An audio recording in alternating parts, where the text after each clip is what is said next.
बिस्मिल्लाहिर्रहमानिर्रहीम। आज हम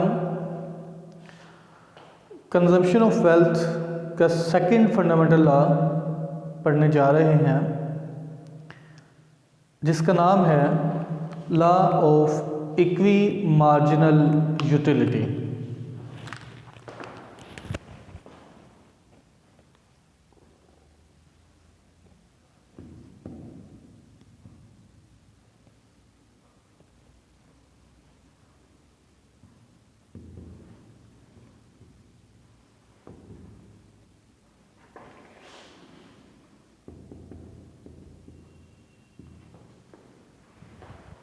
law of equi marginal utility, जैसे कि नाम ही इस चीज़ का शो कर रहा है कि हम जब अपनी वेल्थ को यूज़ करना शुरू करेंगे, कंज्यूम करना शुरू करेंगे, तो हम अपने एक ही आइटम पे सारी वेल्थ को इस्तेमाल नहीं कर देंगे, बल्कि हम मुख्तलिफ आइटम्स पे खर्च करेंगे, जहाँ से हम मैक्सिमम यूटिलिटी गेन कर सकें।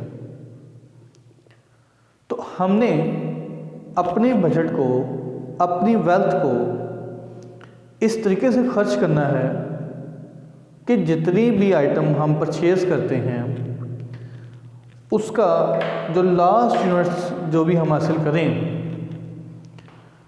उन तमाम की मार्जिनलिटी आपस में इक्वलाइज हो जाए। जैसे नाम से है इक्वी मार्जिनल, मतलब हमने मार्जिनलिटी आपस में इक्वल हो जाएंगी लास्ट यूनिट्स की, जितने भी हमने वो आइटम परचेज़ करेंगे। इसकी मिसाल आपको मैं एक घरेलू बजट के बारे में दे दूँगा कि अगर हम लोग अपने घर की ग्रोसरी परचेज़ करने जाते हैं तो एक बजट होता है, उसके लिए रखा होता है हमने। उस बजट के अंदर रहते हुए हम अपनी ग्रोसरी पे आइटम के ऊपर खर्च करेंगे, तो वहाँ से इस तरीके से ख़रीदेंगे कि तमाम आइटम जो ख़रीदें उनका सेटिस्फेक्शन, जो मार्जिन सेटिस्फेक्शन तमाम लास्ट यूनिट्स की हो जाए, वो इक्वलाइज हो जाए। इससे क्या होगा कि हमें यूटिलिटी मैक्सिमम हासिल होगी। और मैक्सिमम हम क्यों हासिल करना चाहते हैं? क्योंकि हमारी मेन प्रॉब्लम जो है वो यही है कि हमारी ख्वाहिशात बहुत ज़्यादा हैं और रिसोर्सेज हमारे लिमिटेड होते हैं। तो हम क्या करते हैं कि अपनी लामहदूद ख्वाहिशात को लिमिटेड सोर्सेज से पूरा करने के लिए तो हम कहते हैं कि जी इन लिमिटेड सोर्सेज में भी हम मैक्सिमम बेनिफिट गेन कर लें। वो जो मैक्सिमम बेनिफिट गेन करना है ना, उसको हम इस लॉ के थ्रू हम देखें कि हम मैक्सिमम बेनिफिट किस तरीके से गेन कर सकते हैं। इस लॉ के कुछ और भी नाम आपसे यूज़ कर सकते हैं, जैसे लॉ ऑफ सब्स्टिट्यूशन, ये भी एक नाम इसका यूज़ कर सकते हैं। हम इसे लॉ ऑफ मैक्सिमम सेटिस्फेक्शन का नाम भी दे सकते हैं। इसका दूसरा नाम लॉ ऑफ इनडिफरेंस भी आएगा, मतलब जो मार्जिन यूटिलिटी आपस में इक्वलाइज हो जाएंगी, डिफरेंट नहीं रहेंगी तमाम लास्ट यूनिट्स की जो हम परचेज़ करेंगे।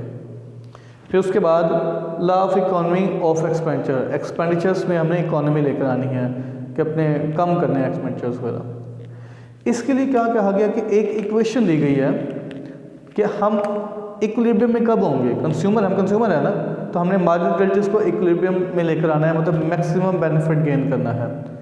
तो उसके लिए हमें एक इक्वेशन हमारे पास है जिसमें ये कहा जाता है कि हम जो रेशो है मार्जिनल यूटिलिटी किसी भी आइटम उसके प्राइस के दरमियान जो रेशो है, वो जितनी भी आइटम परचेज़ करते हैं वो आपस में इक्वलाइज हो जाएं। तो हम कहेंगे जी हम कंज्यूमर इक्विलिब्रियम पोजीशन में है, मेन मैक्सिमम बेनिफिट गेन कर रहे हैं। तो इक्वेशन देखते हैं हम लोग। तो मैं इसे कंज्यूमर इक्विलिब्रियम को CE से ज़ाहिर कर रहा हूँ यहाँ पर। तो इसका मतलब है कि जी marginal utility of first item, मैं उसे A से नाम दे देता हूँ, divided by price of A commodity, इसके प्राइस पर डिवाइड कर देंगे, equal to margin utility of B commodity divided by price of B and equal to, ये चलता जाएगा मार्जिन यूटिलिटी ऑफ K, मतलब आपने 5 खरीदी, 10 खरीदी, जितनी उन तक डिवाइडेड बाय उसकी प्राइस ऑफ के कमोडिटी।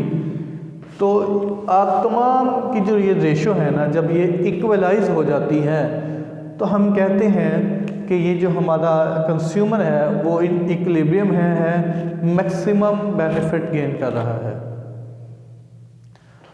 अब इसकी डेफिनेशन देने में मुख्तलिफ जो न्यो क्लासिकल हैं उन्होंने इसकी डेफिनेशन दी है, जिसमें से दो लोग बहुत आपको उनके हम यहाँ पे स्टडी करेंगे, उनके बारे में देखते हैं। एक तो है प्रोफेसर मार्शल और दूसरा है जी लिप्सिग, प्रोफेसर लिप्सिग। तो इस वजह से मार्शल ने क्या कहते हैं, other things remain the same. जैसे मैंने अपने लास्ट लेक्चर में भी ये बोला था कि हम कुछ आइटम्स को जो कि होती तो वेरिएबल हैं, लेकिन अपने कानून के लिए, अपनी थ्योरी को प्रूव करने के लिए उस वक्त के लिए हम उसे कॉन्सेंट्रेट कर लेते हैं। तो वो बात की जाती है if other things remains the constant, दूसरी चीज़ें कॉन्स्टेंट नहीं है, this same if a person has as a thing which he can put to several uses, मतलब एक चीज़ जो उसे मुख्तलिफ इस्तेमाल में ला सकता है, मतलब जैसे पैसा है, अब अपने पैसे से मुख्तलिफ चीज़ें परचेज कर सकते हैं। He will distribute it among those used in such a way that it has the same marginality at all। मतलब कि हमने इस तरीके से पैसे खर्च करना है कि तमाम यूनिट्स की जो मार्जिनलिटी है वो एट द एंड इक्वलाइज हो जाए। ये हमारा एक तरीकाकार होगा। तो इससे बेटा हम इस पे कुछ अजम्पशंस देखते हैं।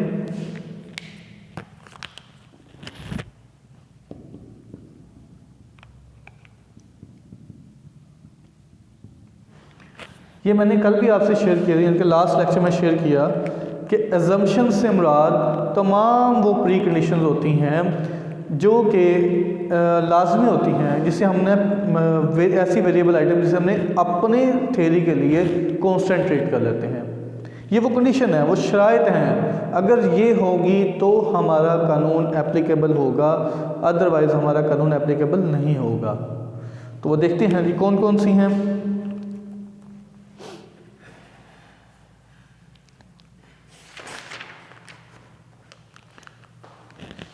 सबसे पहले होगा जी आपके पास लिमिटेड बजट। जो आप पैसा है, जो अमाउंट है जिसे आप खर्च करने जा रहे हैं वो बेटा लिमिटेड होगी। और आप जितने भी चीज़ आप करते हैं, आपने देखिए अपने पैसा जो इनकम कमाई है उसको मुख्तलिफ हिस्सों में डिवाइड कर देते हैं। हम ग्रोसरी की अगर बात कर लें तो ग्रोसरी के अंदर भी आप खर्च करेंगे तो कोई आप एक बजट रखा होगा ना आपने, जितना बजट होगा उसके अंदर ही आपने खर्च करना है। तो वो जो बजट है वो आपके लिए लिमिटेड है।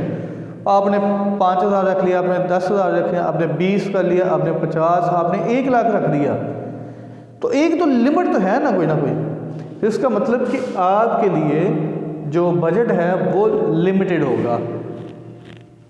फिर उसके बाद जो दूसरी आइटम जो आती है रैशनैलिटी है।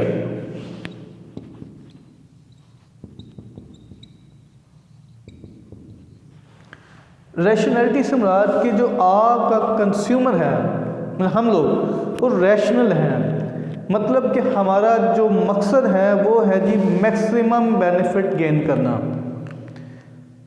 अक्ल को इस्तेमाल करते हुए हम खर्च करेंगे इस तरीके से कि बेनिफिट हमें मैक्सिमम ज़्यादा से ज़्यादा हासिल हो जाए। This is the rationality. अगर हम रैशनल नहीं हैं, एक सही प्रूडेंट डिसीजन नहीं कर सकते हैं डिस्ट्रीब्यूशन करते हुए इनकम में, तो फिर हम लोग इस कानून पे एप्लीकेबल नहीं हो सकते, तो हम मैक्सिमम बेनिफिट भी गेन नहीं कर पाएंगे। लिहाजा एक कंज्यूमर को must be a rational person, उसे रैशनल पर्सन होना चाहिए।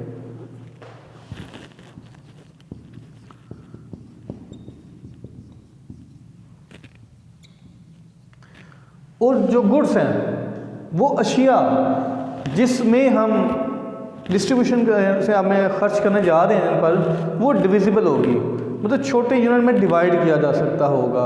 जैसे कि आप देखें चीनी है, उसका एक बैग है तो उस बैग में से निकाल के उसे किलो में भी कन्वर्ट किया, किलो किलो की तोल के दी जा सकती हैं, हाफ केजी में भी की जा सकती हैं, इसी तरह दालें हैं, उसके साथ भी आप कर सकते हैं ऐसा, मतलब उसे छोटे यूनिट में आप डिवाइड कर सकते हैं। आपकी गुड्स होंगी वो डिविजिबल होनी चाहिए। Goods are सब्स्टिट्यूटेबल।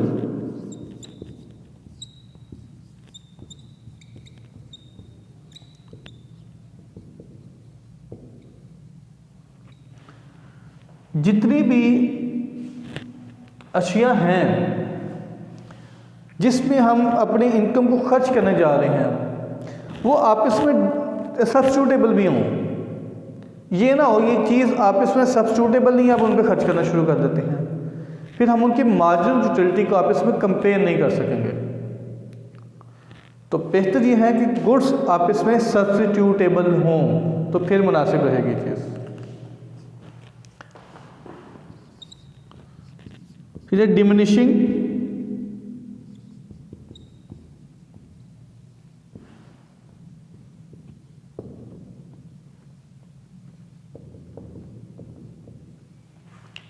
Marginal utility.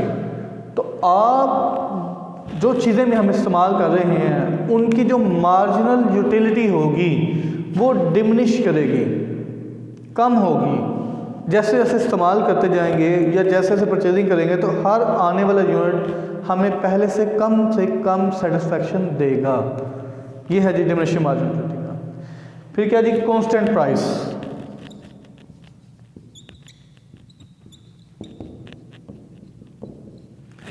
Items के जो प्राइसेस होंगे वो तब्दील नहीं होंगे। जिस वक्त हम अपना ये कानून इस इसको देख रहे होंगे जिस टाइम पीरियड के अंदर, उसमें ये होगा कि जो प्राइसेस होंगे वो फिक्स होंगे, वो तब चेंज नहीं होंगे उस टाइम के अंदर। फिर जी चॉइस टू यूज़।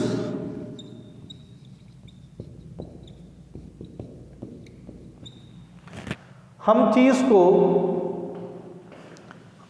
चॉइस होगी हमारे पास, हम एक आइटम को यूज़ करें या ना करें, मर्जी है हमारी। तो आपने उसे चॉइस आपके पास ज़रूर होगी कि आप इस चीज़ को सब्स्टिट्यूट कर सकते हैं, करें या ना करें, लेकिन सब्स्टिट्यूटेबल गुड्स होनी चाहिए। ये थी आगे बेटा कुछ अजम्पशंस जिसकी बेस पर आगे हमने अपने लॉ को प्रूव करना है।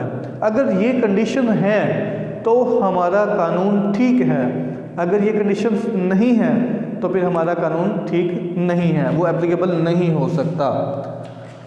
अब हम जी कोई से दो आइटम देखते हैं, उसके दरमियान इसको खर्च करने की कोशिश करते हैं, आइटम्स को, प्रोडक्ट्स को यूज़, तो हम इसे शेड्यूल बनाएंगे। अब इसका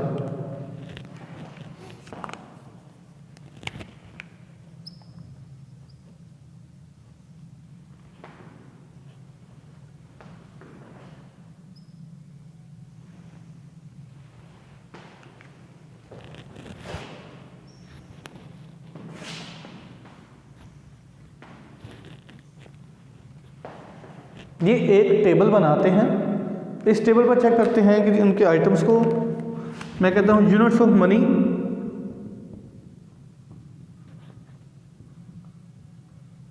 मैंने फर्स्ट कॉलम में यूनिट्स ऑफ मनी लिख लेता हूँ। अब मार्जिनल यूटिलिटी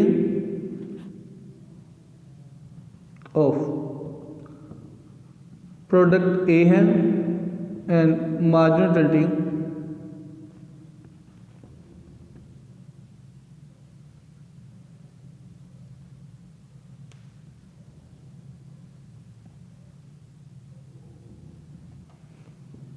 ऑफ,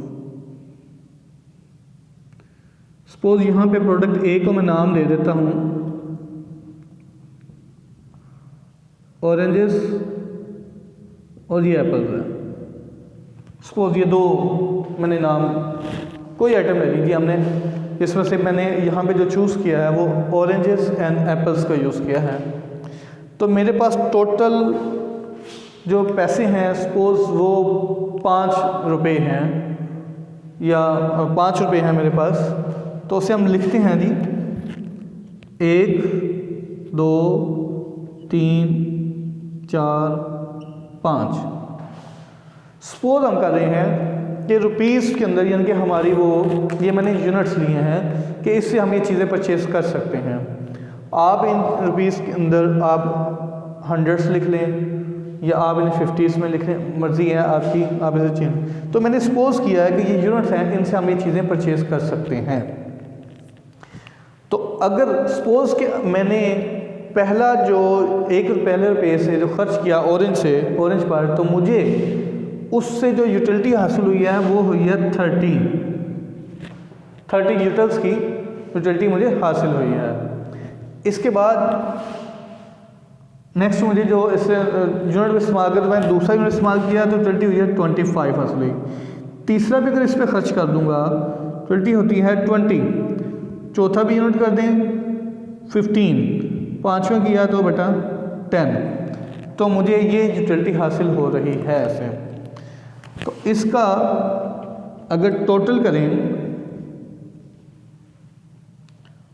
तो वो आपके पास यूटिलिटी अगर जमा करें तो हमारे पास हासिल होती है 100।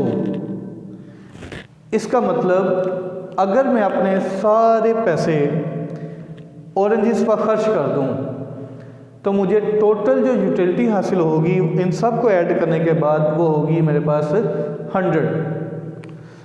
अब अगर मैं कहता हूँ खर्च करूँ पहला यूनिट एप्पल पर, ऑरेंज पे खर्च नहीं करता, तो फिर मुझे यूटिलिटी हासिल होती है 25, दूसरे से मुझे होती है 20, तीसरे से 15, 10, 5। ये तरीका है कि अगर मैं सारे पैसे एप्पल पर खर्च कर दूं तो जो यूटिलिटी हासिल होती है वो ये आती है। तो टोटल खर्च करेंगे तो बेटा मुझे टोटल यूटिलिटी हासिल होगी 75 की, इतनी मुझे यूटिलिटी हासिल होगी। अब इसके बाद देखते हैं कि सारा 100 पे और ये इस पर 75 पे। तो हमारी बात है कि हमने दोनों चीज़ें परचेज़ करनी है, तो दोनों पे इस तरीके से खर्च करें कि हमें यूटिलिटी मैक्सिमम बेनिफिट हासिल हो जाए, ज़्यादा से ज़्यादा हो जाए। तो इसके लिए ये हो जाएगा कि देखिए अगर मैं पहले 3 यूनिट रुपये खर्च कर देता हूँ ऑरेंज पर, पहले 3 रुपीज़ ऑरेंजेस पर खर्च कर देता हूँ, तो मुझे जो लास्ट यूनिट पे मार्जिन यूटिलिटी हासिल होगी वो होगी जी 20 यूटिल्स की। अब बाकी जो 2 रुपये बच गए हैं वो मैं खर्च करता हूँ एप्पल पर, तो मुझे 2 खर्च करने से तो मुझे दूसरे की यूटिलिटी क्या हासिल होगी 20। इस तरह से मेरा लास्ट यूनिट देखिए मेरा बजट भी यूज़ हो गया, मैंने जितना अमाउंट है वो सारी खर्च करनी है, तो मेरा सारा बजट लग गया। 1 2 3 4 5 मेरे 5 रुपये थे, 5 रुपये खर्च हो गए हैं। अब मैंने सारे खर्च इस तरीके से किए हैं कि 3 रुपये मैंने खर्च किए हैं ऑरेंजेस पर, जबकि अपने बाकी 2 रुपीज़ मैंने खर्च कर दिए हैं एप्पल्स के ऊपर।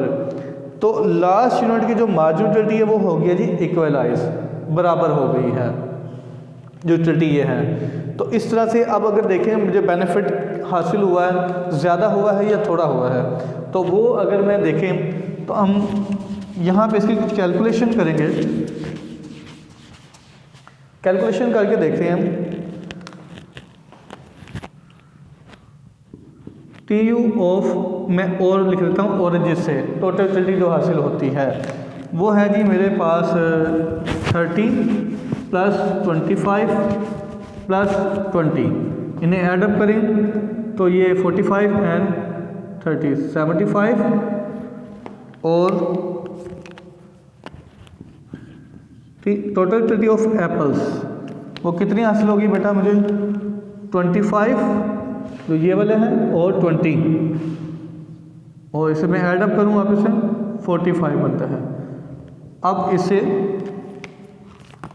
जो टोटल यूटिलिटी है वो हासिल होती है मुझे जी 120 की। अब मैं अगर देखूं तो मुझे टोटल जो यूटिलिटी हासिल हो रही है वो 120 हो रही है। अब इसके अलावा कोई भी कॉम्बिनेशन इस्तेमाल करके देखें, इसके अलावा हर एक में मार्जिन यूटिलिटी आपकी पहले से इससे यानी कि कम होगी, इतनी नहीं हासिल होगी। तो इसका मतलब कि हमने ऐसे खर्च करना है कि मार्जिनलिटी आपस में इक्वलाइज भी हो जाए और हमारा सारा बजट भी खर्च हो जाए और हमें सेटिस्फेक्शन मैक्सिमाइज हो जाए, ज़्यादा से ज़्यादा हो जाए। तो ये हमारा शेड्यूल के थ्रू मैंने आपने ये सीखा। अब हम इसे बाय डायग्राम बनाकर देखते हैं कि आया के डायग्राम के थ्रू भी हम इसे सीखते हैं कि कैसे बनाएंगे हम लोग।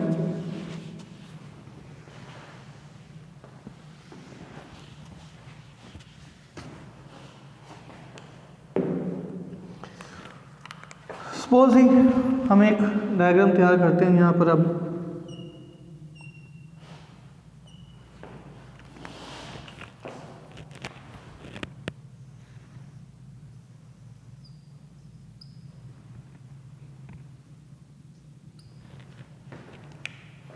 ये 0 है। हमने जब भी बनानी है डायग्राम तो मार्जिनलिटी को इधर लिखेंगे ऑफ यूनिट्स ऑफ एप्पल्स। ये एप्पल्स के लिए बनाता हूं मैं, और ये जो होगी ये हमारी ऑरेंजेस के लिए होगी।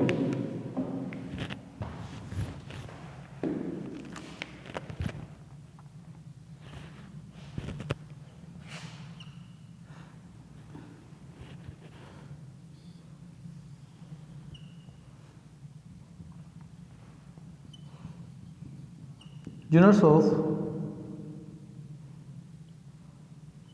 oranges।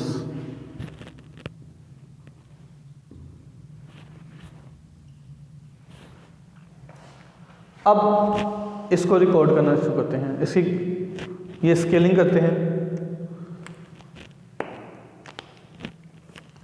पहले यूनिट पर ऑरेंज से कितनी हासिल हुई थी? 30। गैप कितना? 5 का। तो 5 यूनिट हम इधर लगाएंगे। 1 2 3 4 5। इधर आ दीजिए 5 10 15 20 25 30। ये स्केलिंग कर ली। इसी तरह इधर हो जाएगा जी 5 10 15 20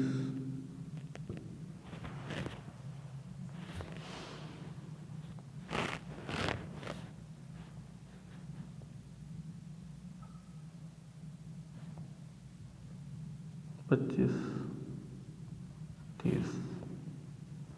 1 2 3 4 5। ये यूनिट्स हमने कर दिया। नहीं, ये यूनिट्स ऑफ मनी आएगा इधर जी।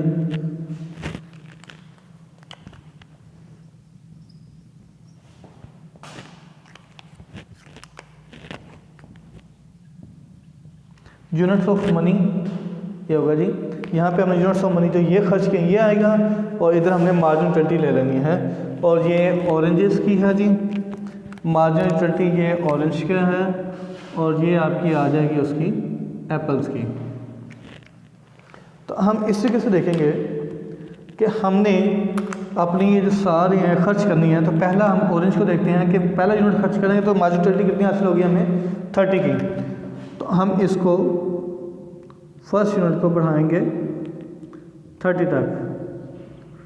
दूसरे यूनिट से जो हमें हासिल होगी वो होगी 25। तीसरे से 20।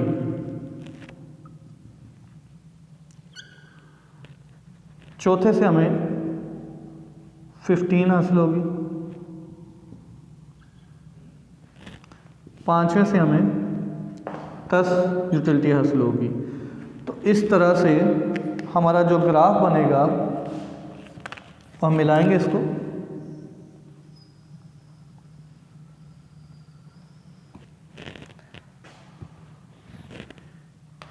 इसे हम नाम ले सकते हैं जी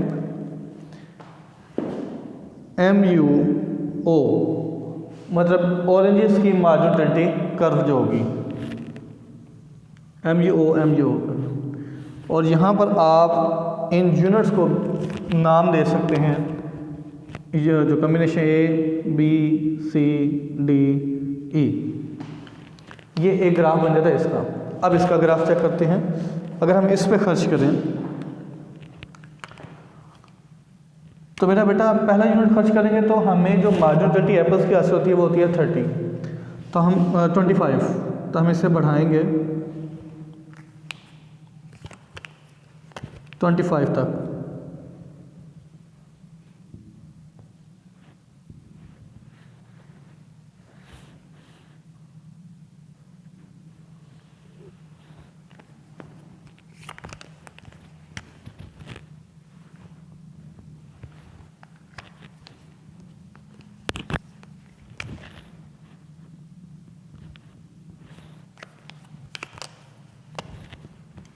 ये हमने बढ़ा दिया 25 तक। दूसरे पे हमें कितनी आती है जी 20, थर्ड पे 15, फोर पर 10 और फिफ्थ पर ये आ जाएगा हमारे पास 5। तो इस तरह से ये ग्राफ बनेगा, तो हम इन्हें आपस में मिलाएंगे।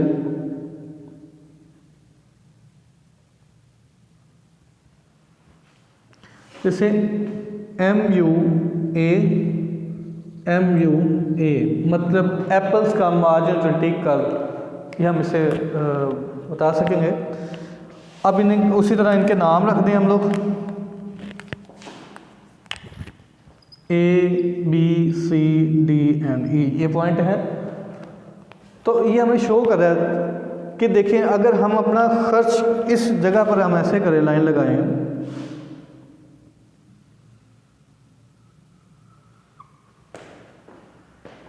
तो ये हमें बताता है कि यहाँ पे देखें अगर 3 यूनिट हमने खर्च कर दें अपने इसके ऊपर, मतलब 3 यूनिट्स अगर हमने अपने खर्च कर दिए किसके ऊपर, ऑरेंजेस के ऊपर, तो मार्जिनलिटी हमें हासिल हो रही है 20 की।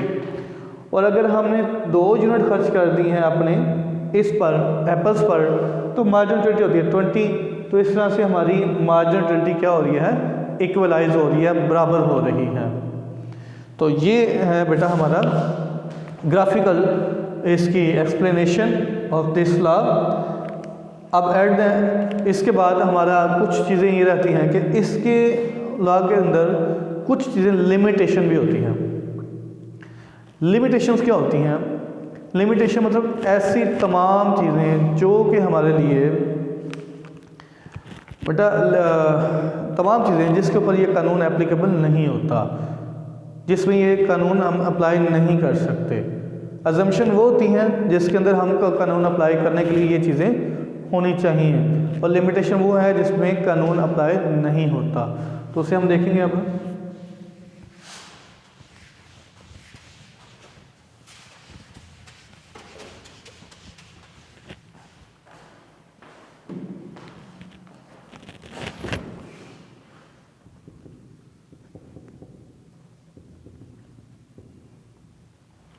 लिमिटेशंस, तो लिमिटेशन में बेटा सबसे पहली जो आती है उसमें आते हैं यूटिलिटी इज इमेजरेबल।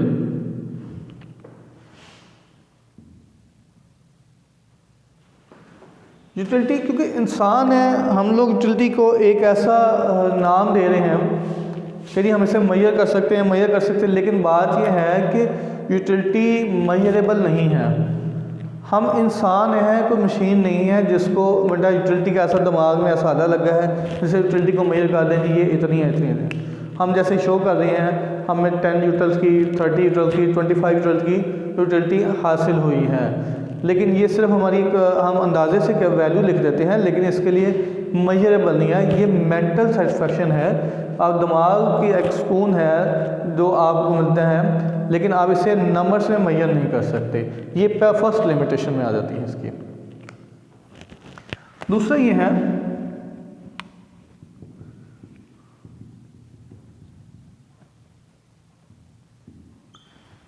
ऐसी गुड्स जो डिविजिबल नहीं होती, जो छोटे यूनिट्स में डिविजिबल नहीं होती, आप बड़े यूनिट को छोटे यूनिट में डिवाइड नहीं कर सकते, और जब भी आप उसे इस्तेमाल करेंगे एज ए होल करेंगे तो फिर उनकी मार्जिनलिटी को आप इसमें कंपेयर करना बहुत ज़्यादा मुश्किल हो जाता है।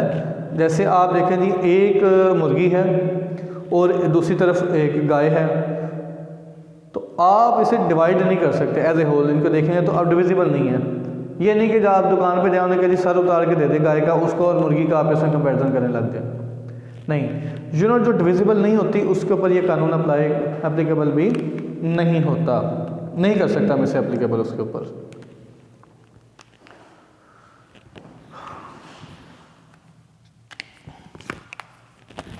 फिर जी इग्नोरेंस।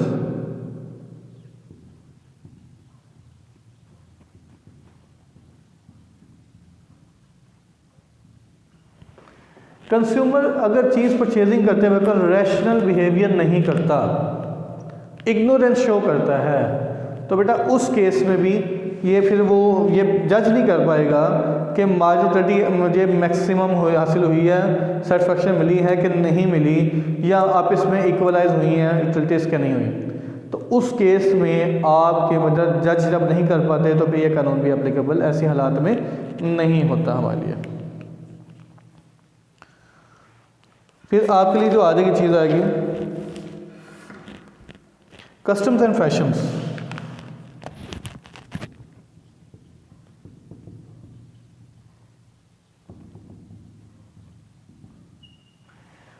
हम कस्टम्स और फैशन को जब देखते हैं तो उस वक्त हम अपनी चीज़ों का खर्च कर देते हैं अपनी दौलत को, लेकिन ये नहीं करते, ये नहीं सोचते कि इसका बेनिफिट हमें फ़ायदेमंद है भी ये चीज़ें कि नहीं है। हम अपने कस्टम्स के लिहाज से तो इसे ख़रीद लेते हैं चीज़ को, रवायत को देखते हुए, फैशन को देखते हुए हम चीज़ इस्तेमाल कर लेते हैं, लेकिन उसका बेनिफिट उतना बेसिकली नहीं हो पाता, जिसकी वजह से ये प्रॉब्लम्स आ सकती है कि मार्जिन यूटिलिटी हमें मैक्सिमम हुई है कि नहीं हुई है।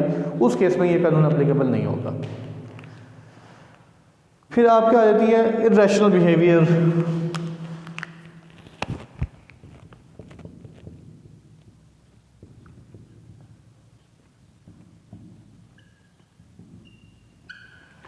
अगर जो कस्टमर है, परचेज़र है, कंज्यूमर है, इसका बिहेवियर रैशनल नहीं है, वो बेवजह फजूल खर्च है, जाए कोई उस चीज़ को दे, उसकी ज़रूरत चीज़ को देखा या नहीं देखा कि हमारे लिए बेनिफिट है कि नहीं, जाके परचेज़ कर ली, पे कर दिया उसे, या बेवजह चीज़ बेनिफिट की थी नहीं इस्तेमाल कर ली।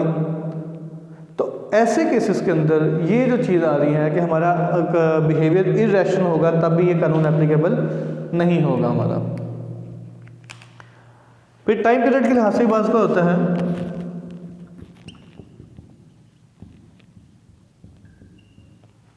टाइम पीरियड होता है हमारा। तो हम बात का ना ड्यूरेबल आइटम्स के बारे में भी हम कुछ डिसीजन ले लेते हैं कि जी ये आइटम जो है इतनी देर तक चलेगी, तो हम उसकी मार्जिनलिटी को मेजर कर लेते हैं, सपोज कर लेते हैं। लेकिन एक्चुअली हम 100% किस चीज़ के बारे में नहीं कह सकते कि ये चीज़ हमारे लिए 5 साल, 1 साल, 2 महीने, 10 साल, 2 साल, कितने अर्से के लिए चलेगी। तो उसकी मार्जिनलिटी जो है ना, उसको मेजर करना फिर मुश्किल हो जाता है उस टाइम पीरियड के लिहाज से कि 100% उसी टाइम पीरियड तक चलेगी भी कि नहीं। कुछ आइटम हमने हो सकता है अंदाज़ा लगाया वो 2 साल के लिए, वो 5 साल चल जाए। कुछ आइटम ऐसा है कि हमने अंदाज़ा लगाया कि वो जी हमें 2 महीने चलेगी, तब वो 2 दिन नहीं चली। जूता परचेज़ करने जाते हो, आप कहते 6 माह तो चल जाएगा, 1 साल तक चल जाएगा। वो ख़रीदा हमने, उसकी कुछ पेमेंट की, लेकिन एट एंड वो हफ्ते के अंदर ही टूट गया। तो फिर हमारे लिए वहाँ पे ऐसे केसेस के अंदर यूटिलिटी मेजर करना मुश्किल होती है, तो उसके ऊपर कानून फिर एप्लीकेबल नहीं होता हमारा।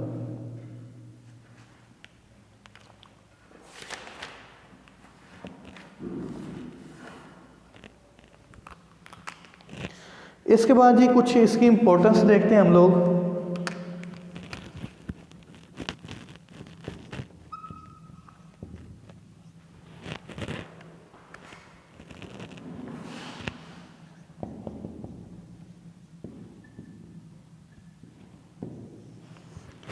अगर ये कानून देखें, ये पढ़ने के बाद हमें इसका क्या फ़ायदा हो सकता है, तो ये चीज़ है जी इसकी प्रैक्टिकल इम्पोर्टेंस। तो वो हम इसे देखते हैं, थोड़ा सा स्टडी करते हैं, वो क्या हो सकती हैं जी। तो हमें ये बेनिफिट फॉर कंज्यूमर,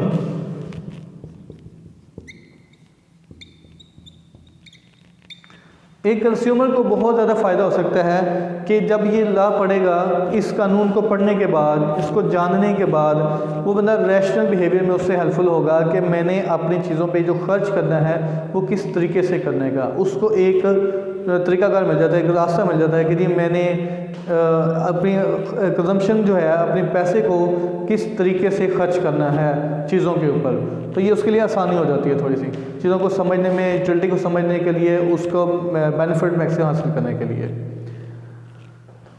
फिर फॉर प्रोड्यूसर है,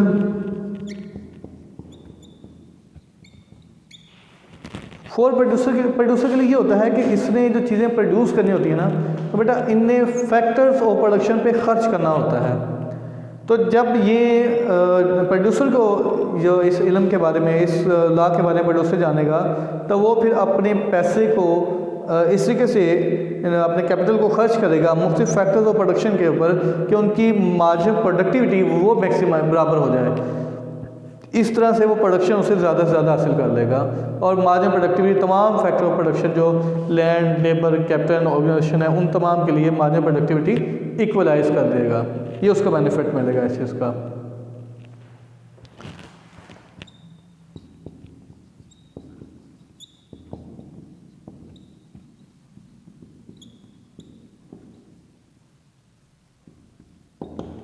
वेल्थ की डिस्ट्रीब्यूशन देखें जी, इसके ऊपर अगर हम बात करें तो ये भी है कि जिस तरह की दौलत को खर्च करना है हमने फैक्टर ऑफ प्रोडक्शन के ऊपर या मुख्तलिफ चीज़ों के ऊपर इस तरीके से खर्च करें कि मैक्सिमम बेनिफिट हासिल हो, तो हम उस पर खर्च करेंगे, अपने दौलत को उस तरीके से खर्च करना है हमने। तो आ सकता है जी मैक्सिमम वेलफेयर।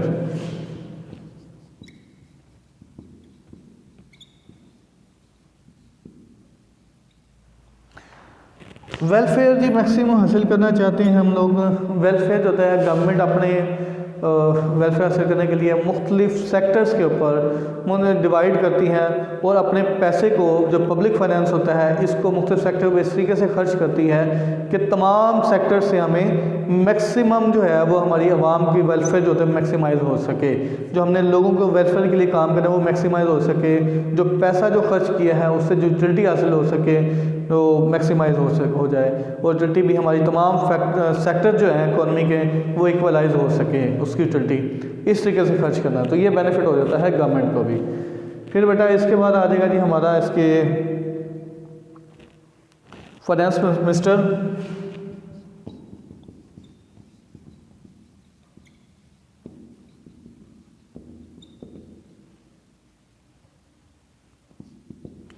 फाइनेंस मिनिस्टर जो है इसके लिए भी इस कानून की बेनिफिट ये होता है कि ये जो कानून है वो पढ़ने के बाद वो डिस्ट्रीब्यूशन इस तरीके से करेगा, टैक्सेशन इस तरीके से लगाएगा कि जो अमीर तबका है वहाँ से वो ज़्यादा इनकम को हासिल कर सकेगा, रेवेन्यू को बढ़ा सकेगा बनिस्बत एक गरीब तबके से।